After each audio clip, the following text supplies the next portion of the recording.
Assalamualaikum warahmatullahi wabarakatuh. Perkenalkan, nama saya Hana Tazkia. Saya dari 3MMPIA dengan NIM 244120500010. Baik, di sini saya akan mereview buku dari Bapak dosen Dr. Novan Ardiwiani MPDI dengan judul Supervisi dan Pembinaan Guru. Baik, di sini saya akan mereview yaitu bab 3 yang berjudul Supervisi Akademik. Pengertian supervisi akademik. Kata akademik berasal dari bahasa Yunani, yaitu akademos, atau sebuah taman umum di sebelah barat laut kota Athena.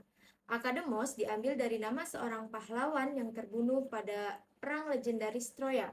Akademos berubah menjadi akademik, yang artinya semacam tempat perguruan. Para pengikut perguruan disebut dengan akademisi. Dengan begitu, akademik diartikan sebagai keadaan orang-orang yang bisa menyampaikan dan menerima gagasan, pemikiran, ilmu pengetahuan, dan juga dapat mengujinya secara jujur serta terbuka dan dapat dipertanggungjawabkan.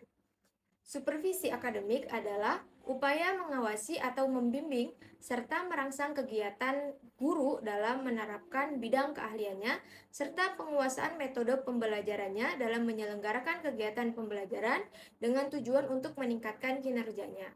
Adapun tujuan dan manfaat supervisi akademik.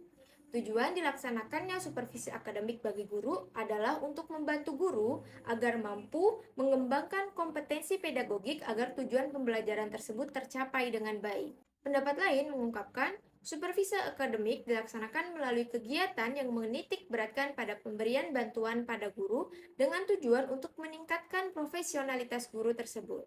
Manfaat supervisi akademik ada 4. Yang pertama, kegiatan administratif guru sebagai pengajar itu menjadi lebih terkontrol. Yang kedua, kemampuan guru dalam menyelenggarakan kegiatan pembelajaran menjadi lebih terukur.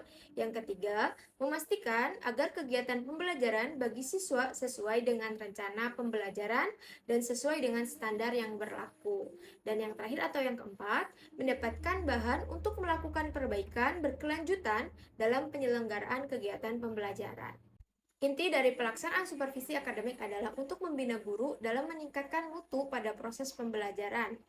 Kemudian, sasaran supervisi akademik adalah pelaksanaan proses pembelajaran yang terdiri dari materi pokok pembelajaran dalam proses pembelajaran, kemudian penyusunan rencana pembelajaran, penggunaan media dan teknologi sebagai sarana atau alat pembelajaran, informasi dalam pembelajaran, serta menilai proses dan hasil pembelajaran. Hal tersebut menjadikan supervisi akademik bisa memberikan kontribusi terhadap peningkatan mutu pendidikan di Indonesia. Poin yang berikutnya yaitu kompetensi pedagogi pada guru. Tantangan guru di era digital semakin sangat kompleks karena harus menghadapi generasi yang melek teknologi dan informasi. Generasi digital memiliki rasa ingin tahu tinggi, mudah mendapatkan atau mengakses informasi melalui ICT, kreatif, serta mampu atau multitasking. Mereka bukan lagi gelas kosong dalam menerima pembelajaran. Karena itu, guru perlu mengupgrade kompetensi, terutama kompetensi pedagogik, agar tidak tertinggal oleh peserta didik yang semakin maju dalam menggunakan teknologi. Ada beberapa kemampuan yang terkait dengan kompetensi pedagogi pada guru.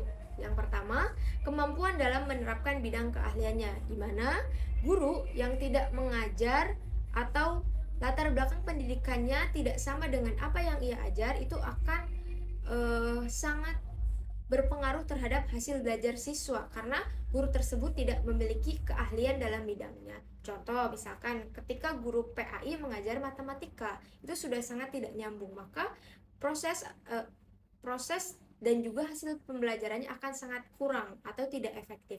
Kemudian yang kedua, kemampuan dalam penguasaan pendekatan, metode, dan strategi untuk melaksanakan pembelajaran.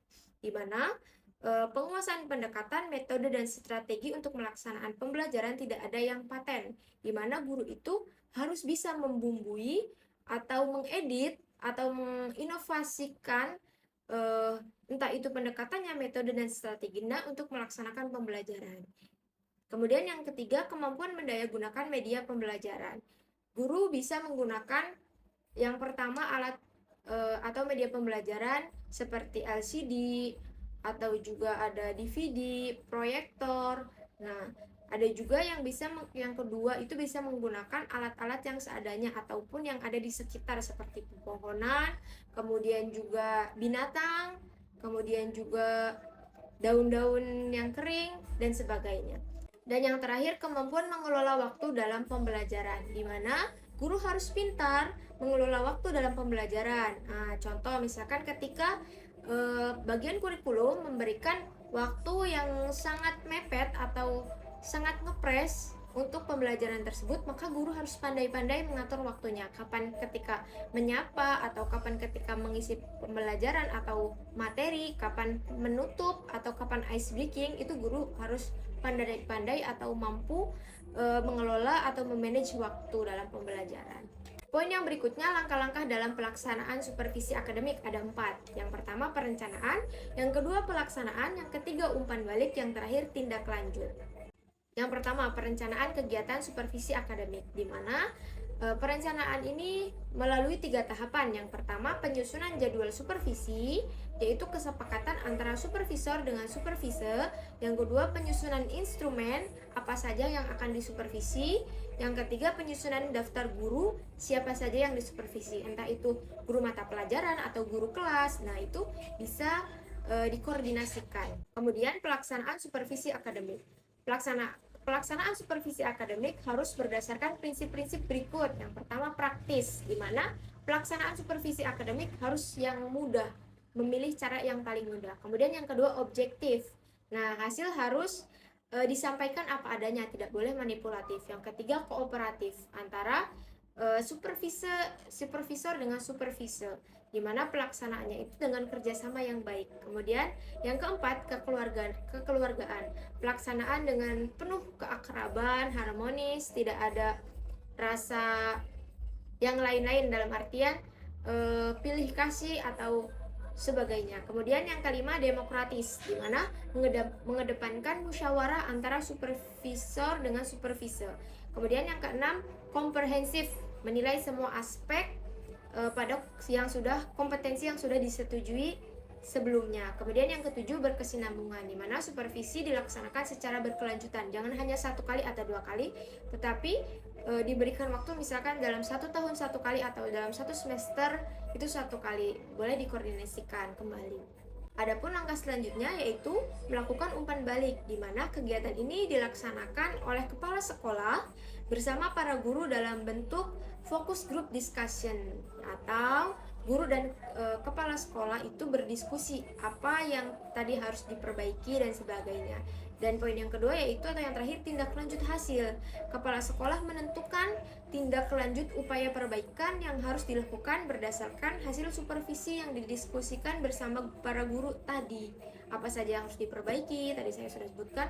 Kemudian apa saja yang harus dihilangkan atau apa saja yang harus ditambahi dan sebagainya. Yang tidak kalah penting, sistem pelaksanaan supervisi akademik sangat bergantung pada observasi kelas oleh kepala sekolah. Mungkin itu saja yang dapat saya sampaikan, kurang dan lebihnya mohon maaf. Saya akhiri, wassalamualaikum warahmatullahi wabarakatuh.